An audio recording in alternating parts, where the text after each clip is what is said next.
This particular piece is Bird Shift, Ghost and Strangers, and it's looking at two examples of the birds that were once most numerous in this region but are now unfortunately extinct. It's the passenger pigeon, whose pre-colonization numbers were between 5 and 6 billion.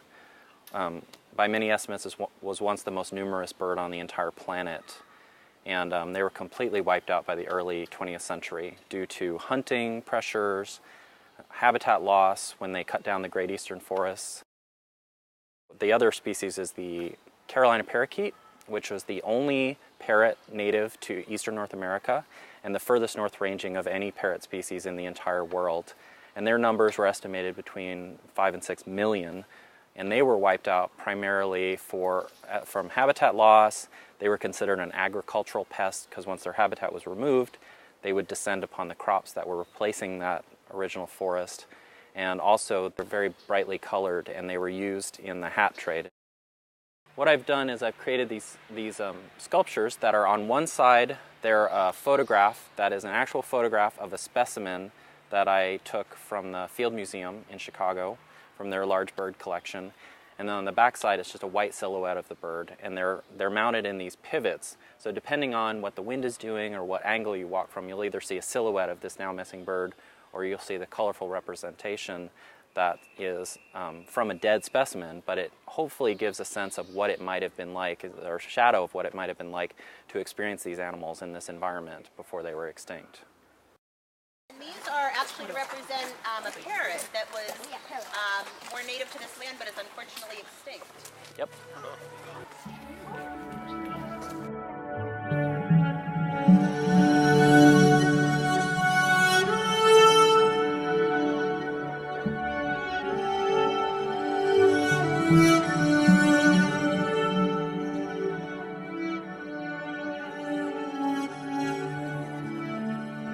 In the last few years anyway, I've done projects that have groups of pieces that add up to something bigger.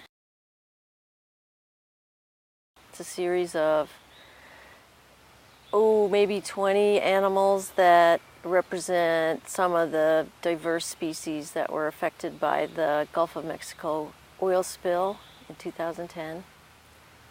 And there's 15,700 species that were affected in different ways.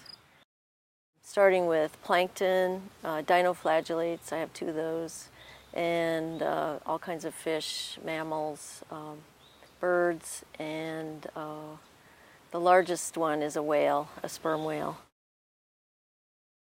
The wood is white cedar, and it's a wood that is supposed to be good outdoors.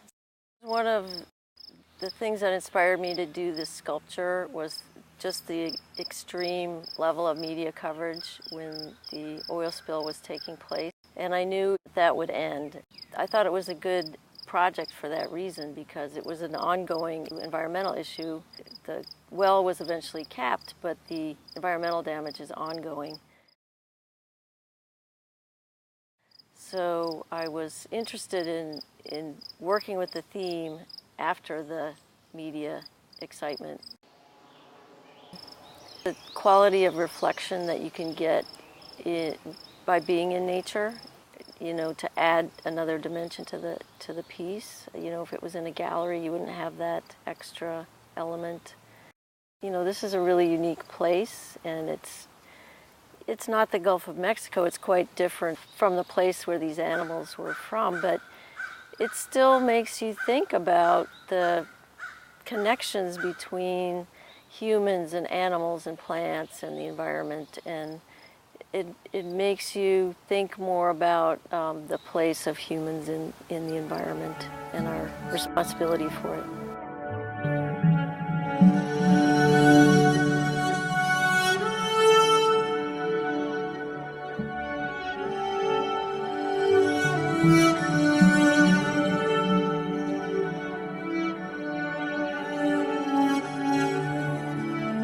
This is a fragment from another book called The Nature Study Idea, written by Liberty Hyde Bailey. So I'll begin. Being human, we interpret nature in human terms. Much of our interpretation of nature is only an interpretation of ourselves. Because a condition or a motive obtains in human affairs, we assume that it obtains everywhere. The only point of view is our own point of view. Of necessity, we assume a starting point. Therefrom we evolve an hypothesis which may either be truth or fallacy.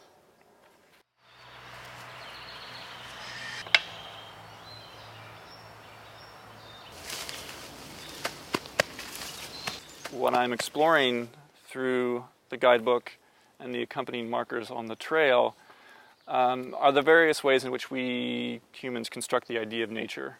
And within that, what I'm interested in looking at is really how ambivalent we are towards nature in many ways, meaning that we hold very contradictory ideas about nature.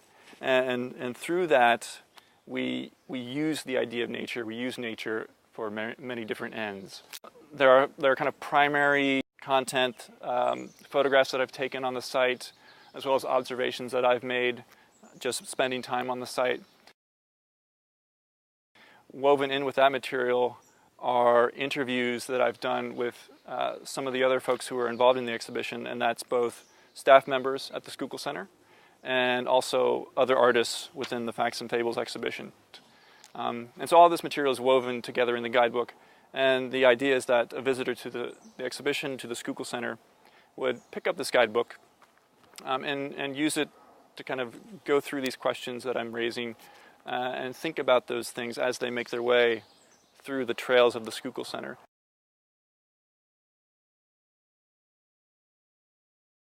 Connected to certain key points in the book are markers that I placed along the site, one of which is behind me. And those just kind of call out some of the more important ideas, I think, that help construct an argument about this idea of ambivalence. But in a way, the markers are anti-markers in that they don't mark the site itself; they mark the ideas about nature that I'm trying to kind of tie together. I really try to build an argument. I want to start with perhaps more conventional ideas of nature, like nature is this or that, or it provides this for us. And then through a progression of these markers, I want to start to question that more conventional understanding and introduce, I guess, a more complex understanding of the ways in which we think about nature.